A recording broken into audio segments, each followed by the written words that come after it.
ఎలా మనసు ఒప్పుతుందో నాకైతే అర్థం కావట్లేదు. ఇంకా దీనిపైన ఎవరు పట్టించుకోకుండా ఇది జరిగి 1 వీక్ అవుతుందేమో. ఇంకా దీని గురించి ఎవరు పట్టించుకోను. ప్రభుత్వం అయితే అస్సలు పట్టించుకోవట్లేదు. ఎందుకంటే వాళ్ళకి ఎలక్షన్స్ రాగానే ఏ ఎలక్షన్స్ వస్తాయి, ఇంటింటికి తిరిగి దండాలు పెట్టడానికి, లేకపోతే ర్యాలీలు చేయడానికి, వీటన్నిటికీ టైం ఉంటుంది రాజకీయ నాయకులకి. కానీ ఇక్కడ ఇష్యూ జరిగి ఇన్ని రోజులు అవుతుంటే వాళ్ళకి ఈ విషయం తెలియలేదా, తెలిసి ఊరుకున్నారో కూడా తెలియట్లేదు.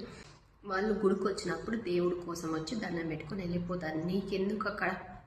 నీకంత ఒళ్ళు బలిసేందుకు? ఆ పాపని అలా చంపాలి? దీనిపైన ఎవడో మాట్లాడు. దీని దగ్గరికి పోయి ఎక్కడో ఈ విషయం ఎవరో రైజ్ చేయరు.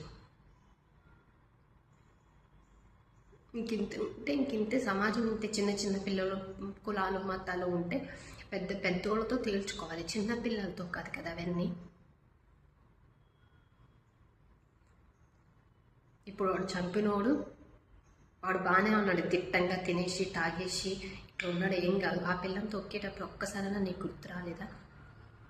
నాకు పిల్లలు ఉన్నారు, నేను ఇట్లా ఈ పాపం చేస్తే నాకు కర్మ వెంటాడుతుంది, నన్ను కూడా ఇలా చంపేస్తారని వాడికి గుర్తు రాదనుకుంటా. వాడిని అట్లా కాదు, నేను ఎందుకు బతుకున్నారా బాబు, ఆ పాపని ఎందుకు చంపాను అని వాడు రోజు బాధపడేలా చెయ్యాలి. అలా చెయ్యాలి.